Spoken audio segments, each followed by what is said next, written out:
how to view all your YouTube comments from mobile. So first of all, just go ahead to your YouTube, right? So what I'm gonna do here, you're gonna just see right here, this is like, you know, my YouTube and everything. You have like, if you want to see all of your YouTube comments, just go ahead and click on your profile icon on the below right corner, and from there just go ahead onto the settings gear at the top right, and from here just click manage all history.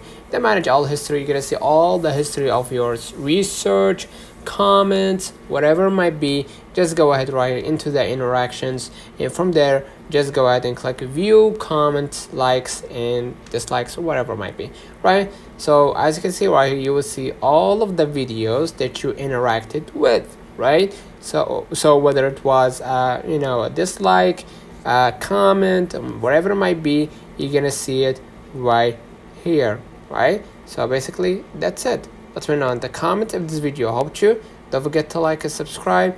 Thank you for watching.